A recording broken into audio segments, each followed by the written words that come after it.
A lot of people get this misconceived notion that only people with money can afford to see a financial planner. I'm barely making it. Why do I need to see a financial planner? The investments are important and it's great. But when you're getting ready to retire and you're getting into that phase of retirement, you really want to have a roadmap that looks at everything. Life quakes. I heard that term a number of years ago by a woman named Deb DeLisi. She started the Abundant Love Project. Her daughter was very sick and committed suicide. Well, hello there, and welcome to Create the Best Me.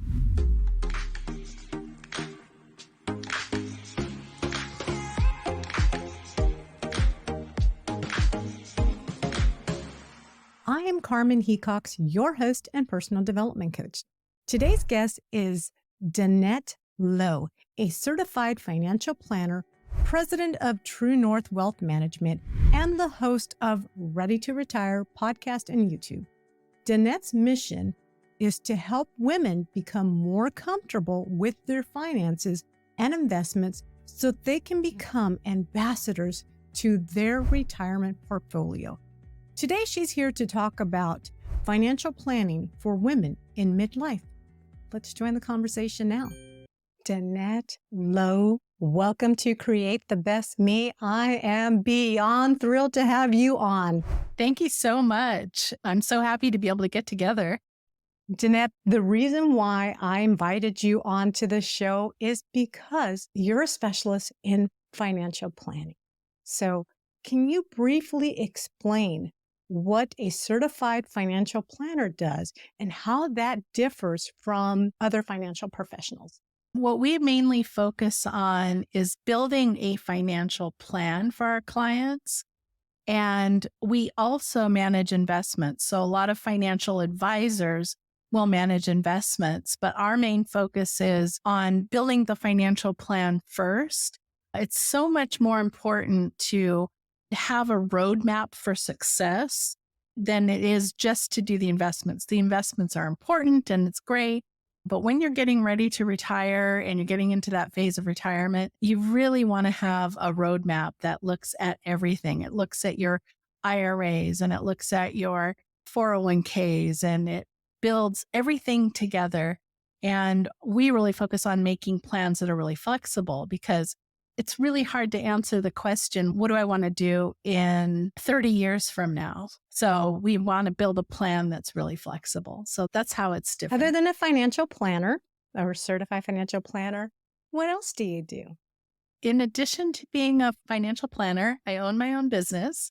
I also have a granddaughter and I spend a lot of time with my granddaughter. I'm also getting ready to have a second grandchild coming up in March. So I think when this episode airs is the due date. Congratulations. So we're excited about that.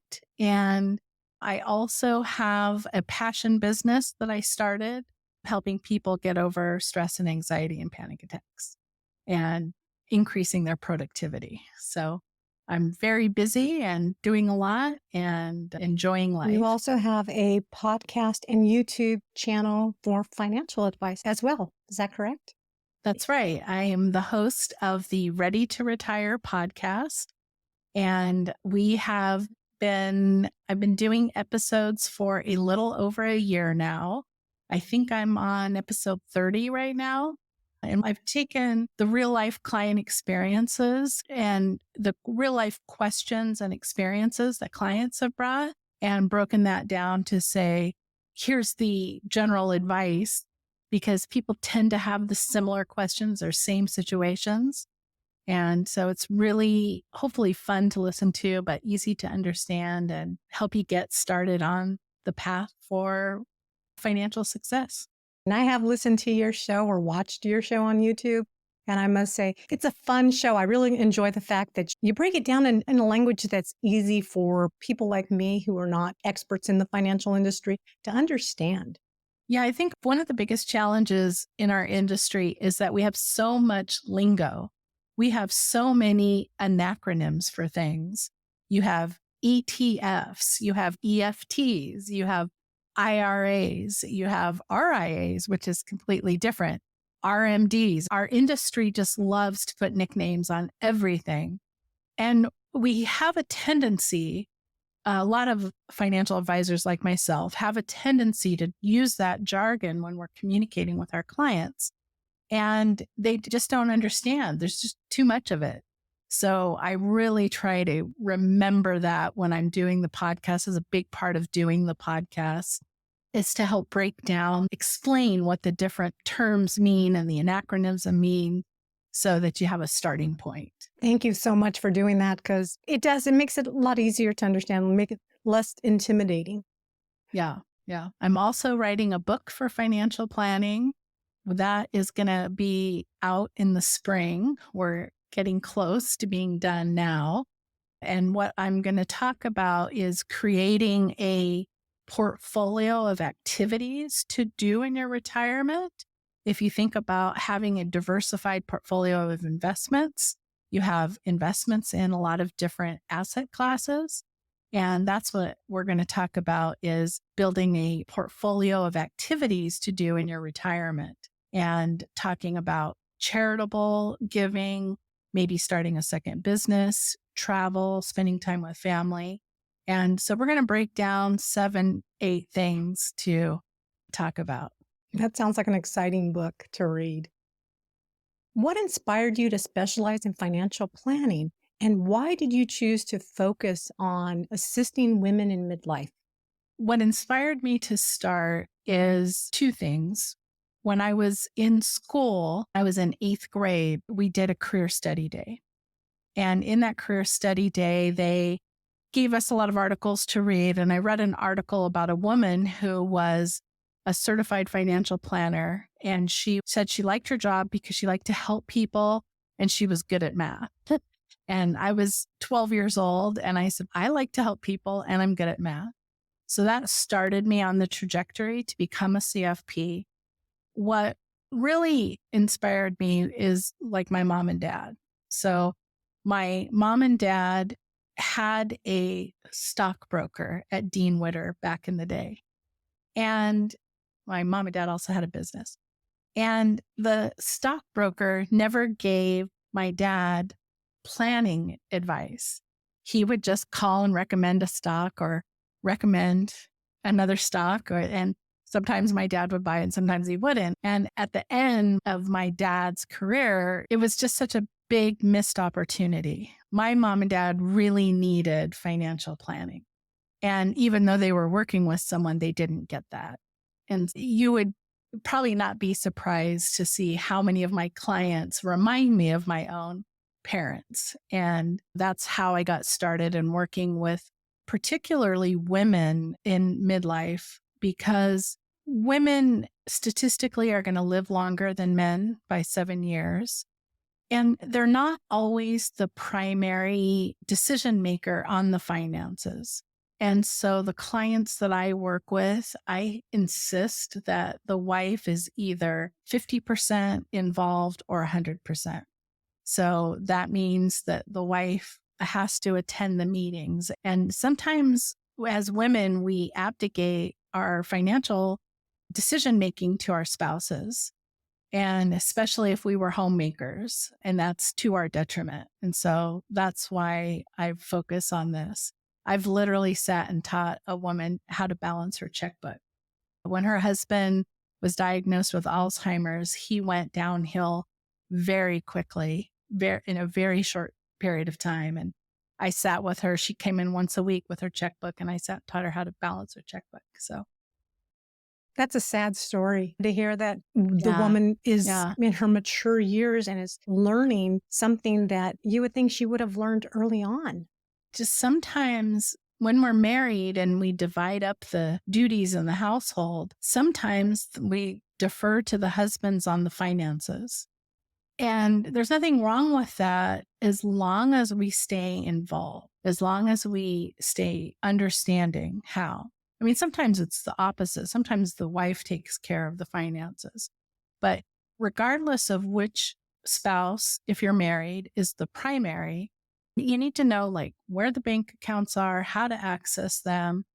I had a client once where the husband passed away And I knew he had online accounts and there was no way to access them because nobody knew the password. Nobody knew the email. And the wife didn't speak English very well. And it was a disaster. We ended up getting it done, but it was a challenge. So I'm a big proponent of educating women on finances. Yes. Many women in midlife are at a pivotal point in their financial journey. What are the unique financial challenges and opportunities they face compared to other age groups? In particular, women need to save more than not only men, but depending on how much they've saved up till this point in their life, as you hit the midpoint years, you really need to make sure that you're saving as much as you can. Once you turn 50, you're eligible to make something called a catch-up contribution in either an IRA or a 401k, depending on what you have. So really take advantage of that. But in particular, if you're afraid that you haven't saved enough, now is the time that you really need to save as much as you can, because every little bit magnifies the benefit over time. So you said that magic number is 50. Does that vary state to state on how much women or men can put into this catch-up, into a vehicle like an IRA or a 401k? That is federal. That's universal in the US. And what is that amount? It changes every year. What about in a situation where the woman has been a stay-at-home mom and now she's in her 50s? And so she may not have a 401k because she's been at home. What kind of tools can she use to play that catch-up game? Yeah, absolutely. Regardless of your age, and this works for the husband or the wife, for the stay-at-home parent, there is something called a spousal IRA. So if you are a stay-at-home parent and your spouse is working, then as long as their income is over the amount that you contribute, they can contribute to a spousal IRA on your behalf. So that's a super important tool to use that's easy to use. And if you're, again, it's a matter of communication. If you are married and a stay-at-home spouse, it's communication to where you know where the money is and how to access it. And you have a say in what's being put aside. Retirement is a significant concern for women in their 40s and 50s. How do you approach retirement planning for demographics, considering factors like longevity, healthcare costs, and potential career breaks? Career breaks are a big challenge, especially for women. I did it myself when my kids were born. I took 7 years and worked for my dad's business during that time. And when I went back to work, it was hard to go back into the workforce after having that career break. So it's definitely a big challenge.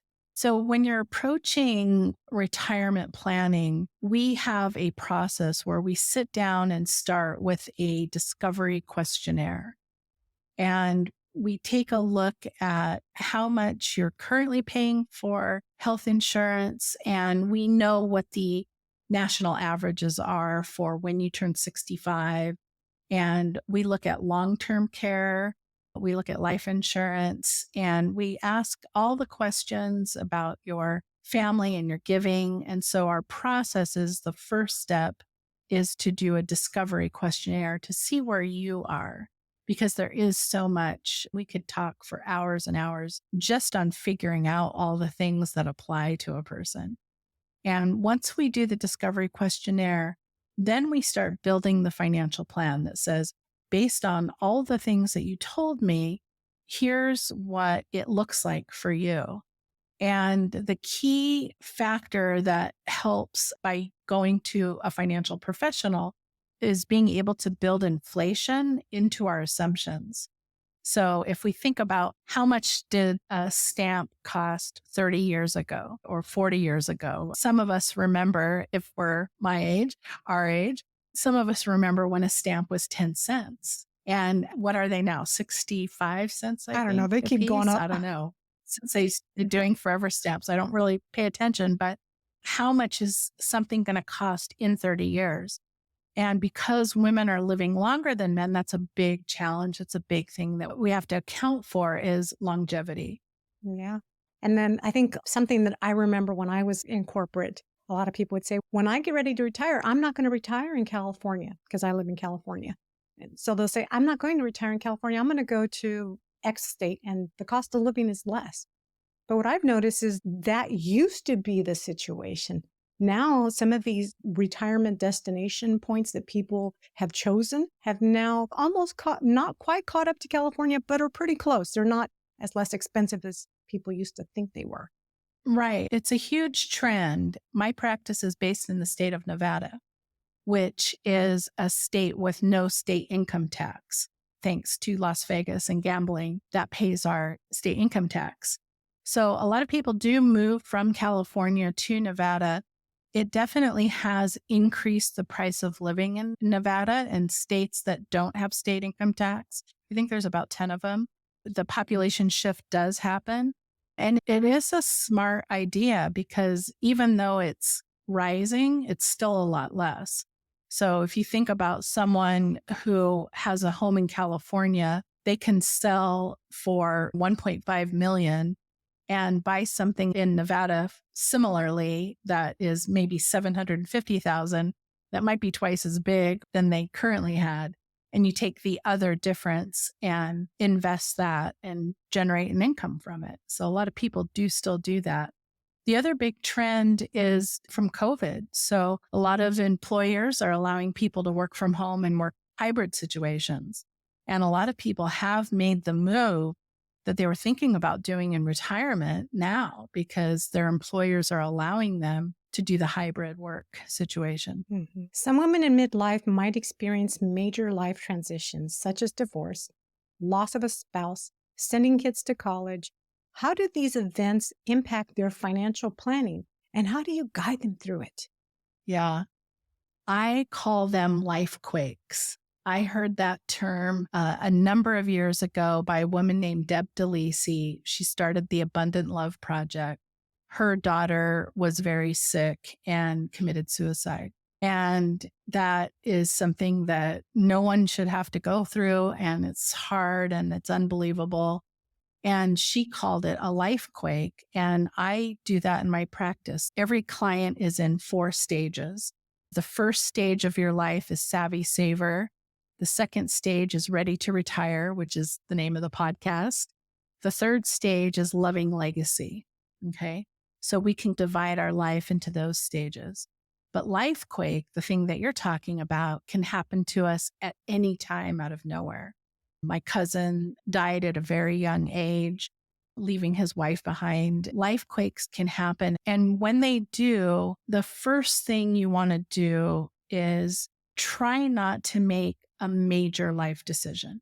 So if it can be avoided, try not to make a big change in your life when you're going through a life quake, when you're going through a major life event. Again, sometimes there are some financial decisions that have to be made, but try to postpone as long as you can because you're in grief over the process, especially if you're going through divorce. I think that in our country, we don't appreciate that a person going through divorce is still grieving and such a difficult time. And having a financial plan in place ahead of time can help smooth through this.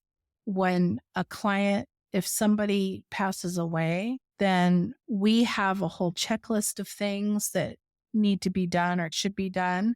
And we help educate our clients. They don't really have to worry about anything when they're working with us because we help them. And not just me, but financial planners across the country will help the clients as they're working. And that's a huge benefit from having a plan in place. But the main thing is to practice self-care, take care of yourself, and recognize that you are going through something. It could be the loss of a job. It could be a loss of a relationship, a marriage, a parent, a child. I had a woman recently who lost her job, her mom, sold her home, all in a 6-week period of time. It was unbelievable. And we just, instead of meeting twice a year, we're meeting every 6 months. We're meeting every couple of weeks while she was going through all that. She make the decision to sell her home? Did she make that decision on her own, or was that something that she met with you, you looked at the numbers and felt that in order to help limit some of the life quake that's going on, it was the way to kind of keep it from sinking? Yeah, the decision was made prior to the other things happening. The plan was that when she retired, she would sell her home. And then she was forced into retirement. And so had to then sell the home because she was forced into retirement. It was something that she wanted to do, but not quite yet. But we made it work. It wasn't the first time that I've had clients that were forced into retire, that they didn't choose to retire, that they were let go by their company and had to retire. So because we had the financial plan in place, we were able to guide them through that and show the impact of, okay, this is what we thought we were going to have. This is what we actually have. And this is where we're at. And it gives you so much peace of mind to see the numbers in a financial plan. Because we've run all these, they call it Monte Carlo analysis, where you do 1,000 different iterations and say, if this happened, if this happened, if this happened. And it's so nice to see your probability of success. And I think a lot of people get this misconceived notion that only people with money can afford to see a financial planner. I'm barely making it. Why do I need to see a financial planner if I'm going to be living the same kind of life that I'm living now when I am forced to retire? Yeah. Yeah, that's very true. And even people who have accumulated some net worth, have accumulated some savings, have that mindset that maybe they have 300,000 in a 401k and 300,000 in equity in the house and 300,000 in mutual funds. Very quickly, you're at $1 million, and you don't realize and you don't think that you need financial planning. So if you're struggling, of course, the first thing you want to do is stabilize. If you're struggling, the first thing you want to do is get rid of any debt that you have. Pay off your credit cards first. Don't continue to charge on them. You can rent a smaller house if that's necessary. If you're really struggling and can't save anything, step number one is just to make sure you're not taking on debt, because that just makes matters worse. But once you're past that, I just read a study, 40% of women, Social Security is going to be half of their income in retirement. So it means that we have to come up with the other money from our savings.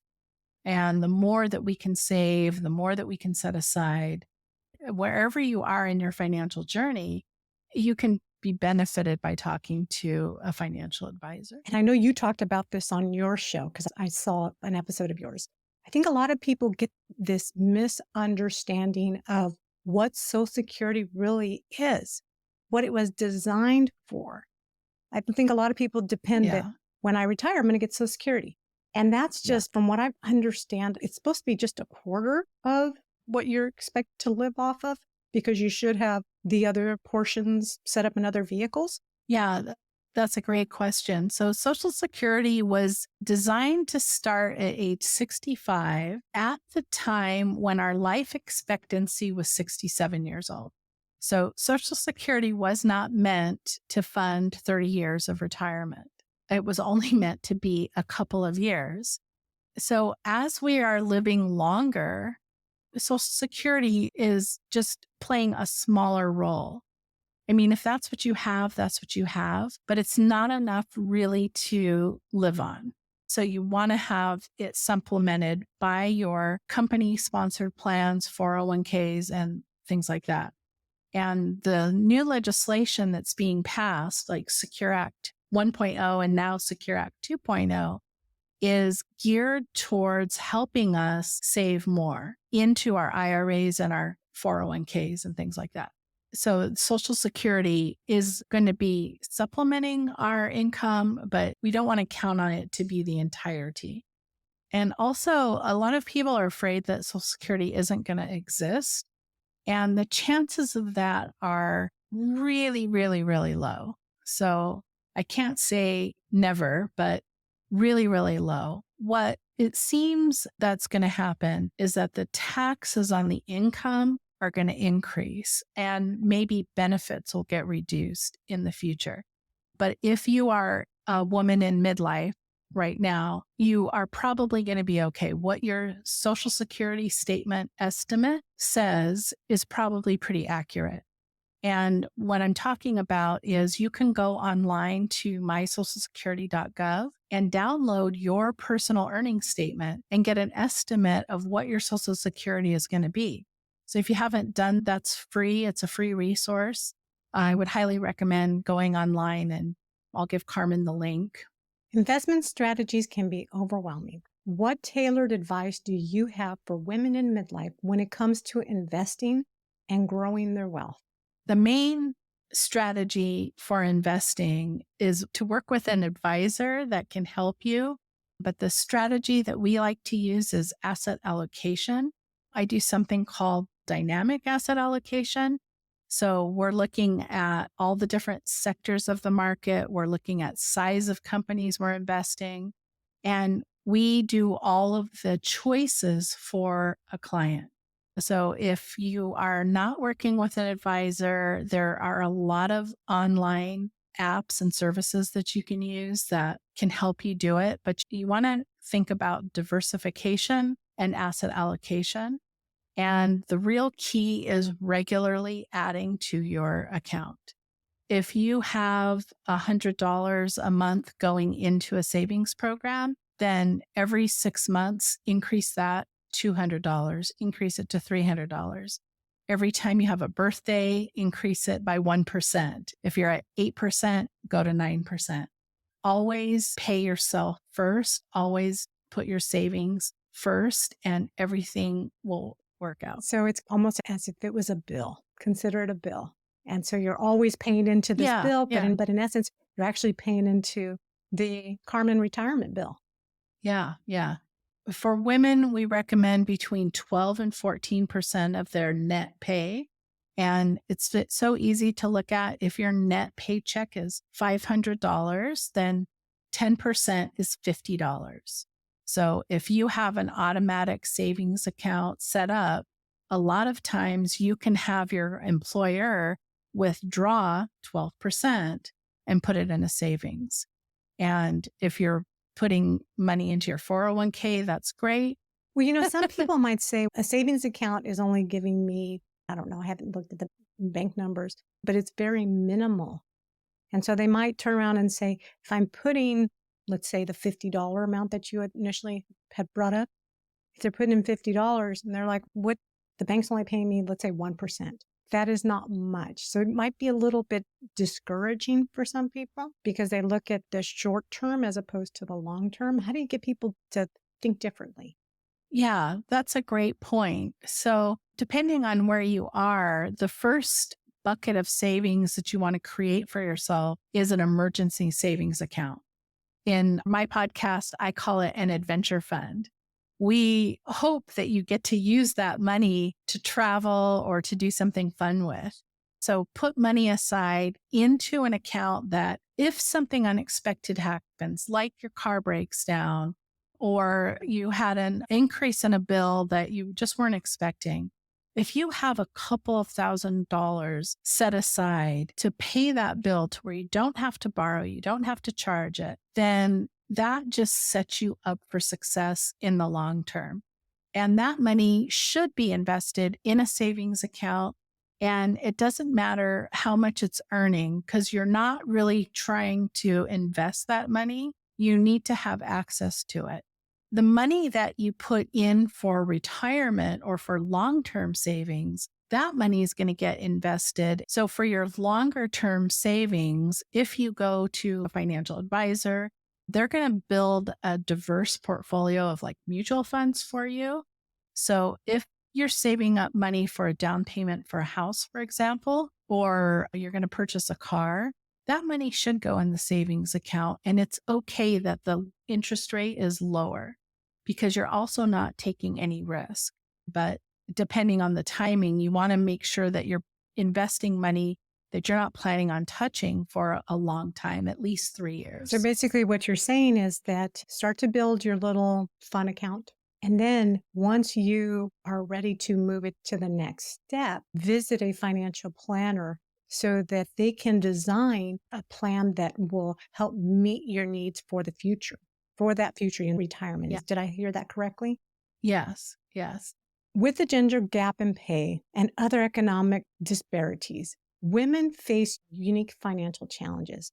How do you address these in your financial planning approach? It goes back to what we talked about a little bit ago. Women do have to save more.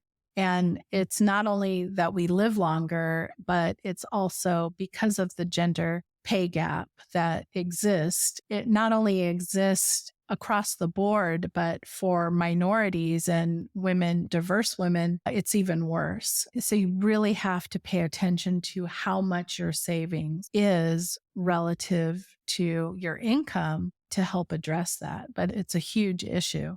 Can you tell us about any specialized programs or resources you offer specifically for women in midlife? What we've started recently is a membership program. And in our membership program, what we're allowing people to do is to aggregate all of their accounts online so that you can see all of your holdings in one place.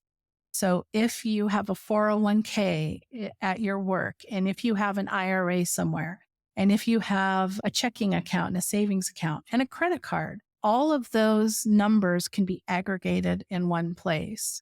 We're also giving an online document storage vault so you can safely load up all of your important documents like your trust or your driver's license or copies of your credit cards. And then if you travel and something happens, all you need is internet access to be able to access them securely. The other thing we're giving with our membership is access to me. You can ask a CFP a question and a CFP will respond. It will either be me or someone on my staff, but your response will be by a CFP. And the other thing we're giving is access to Right Capital financial planning software. So you can actually go in and start to build your own financial plan.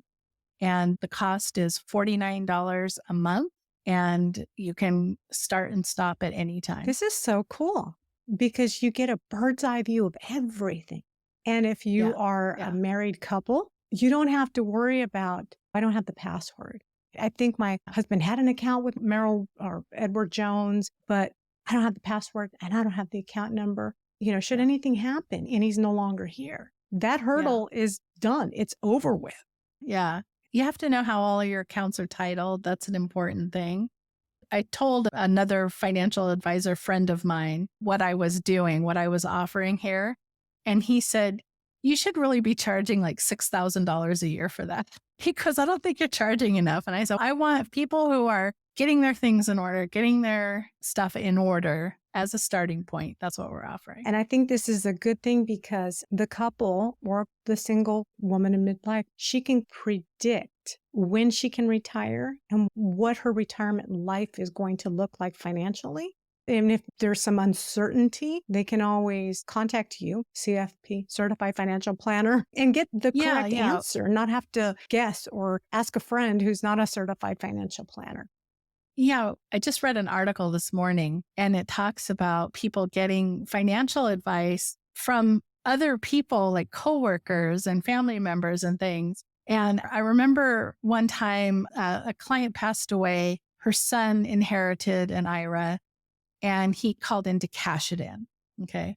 Very typical conversation. But he started talking about his boss and this investment strategy that his boss was having him put together. And I said, oh, I didn't realize your boss was a financial planner. And he goes, no, he's not. I'm an iron worker. And I was like, oh my gosh. So he withdrew all the money from the IRA, which when you take money out of an IRA, then it gets added to your ordinary income.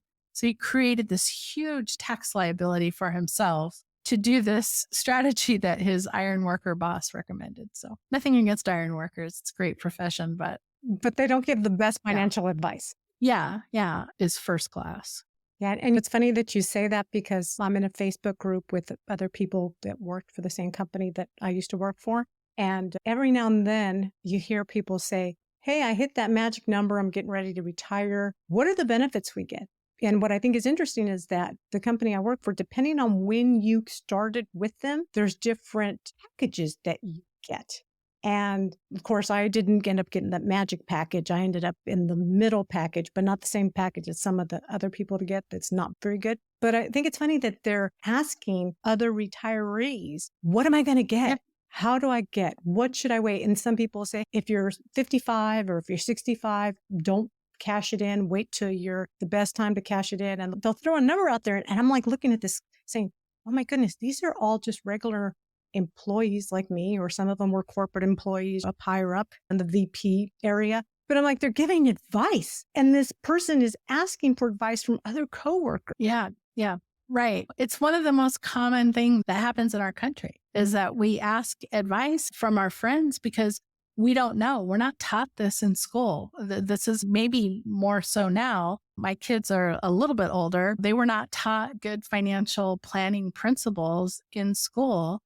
And I think that's the big driver for me doing the Ready to Retire podcast is to teach this material because your friend is answering the question based on their own experience, which is one-off.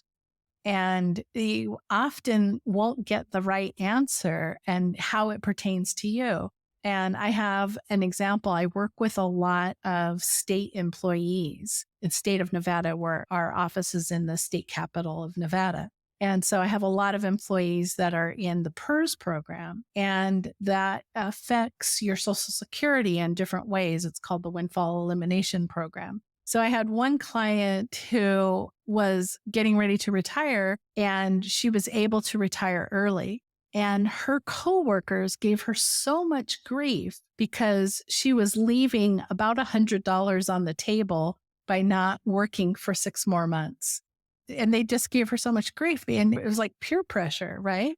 And I was like, if your financial plan is within 6 months, we don't build it within $100 variance, right?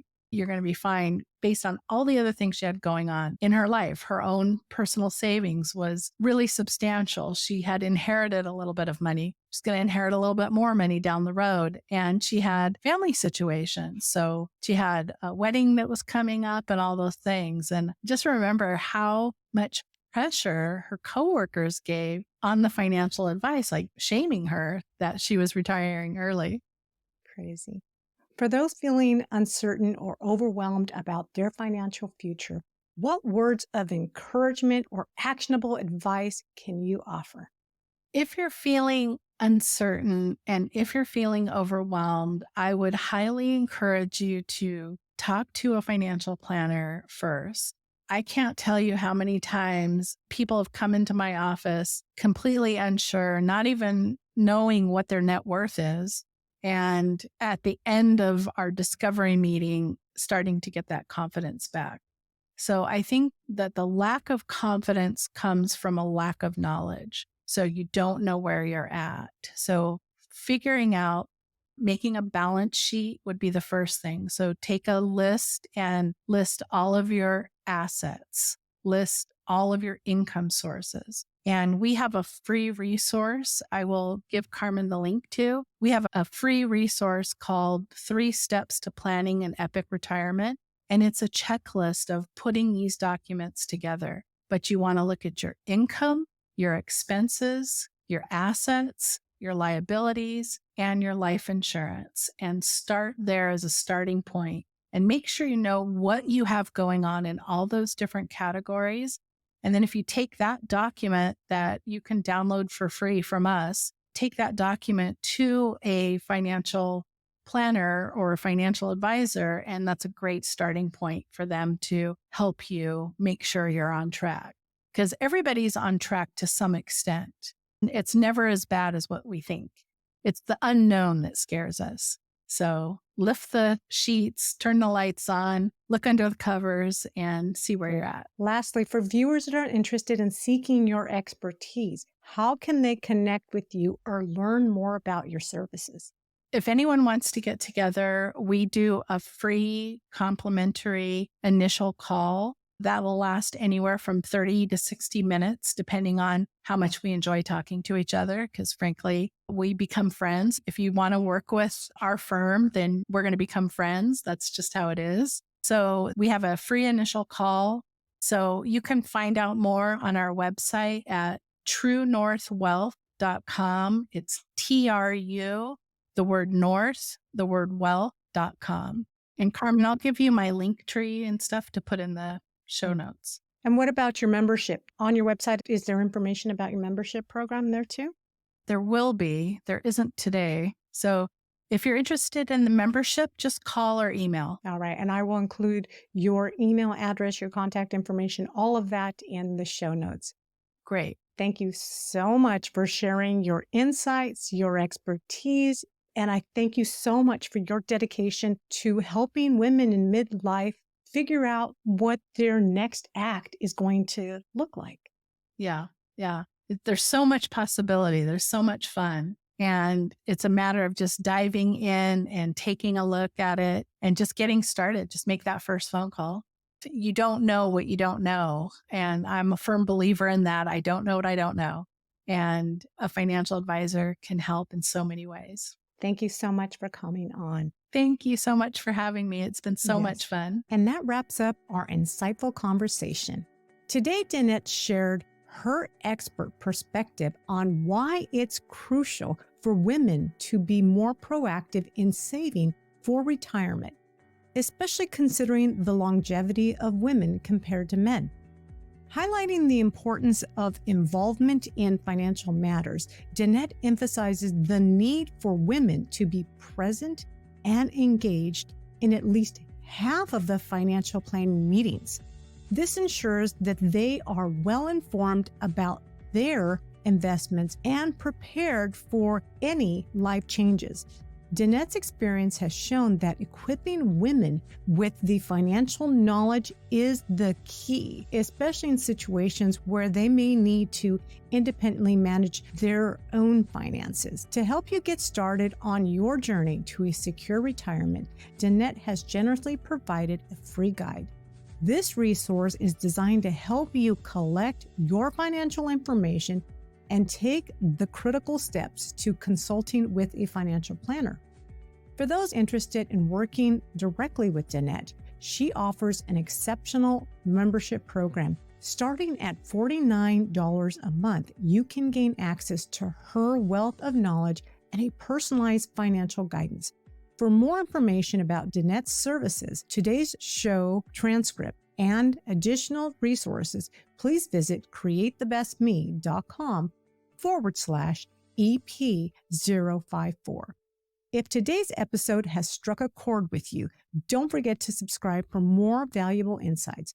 Join me next week as we will explore the topic of navigating life after the kids have flown the nest. You won't want to miss the practical advice we have in store. Until then, keep dreaming big. Take care of yourself, and remember, you are beautiful, strong, and capable of creating the best version of yourself. Thank you for watching. Catch you next week. Bye for now.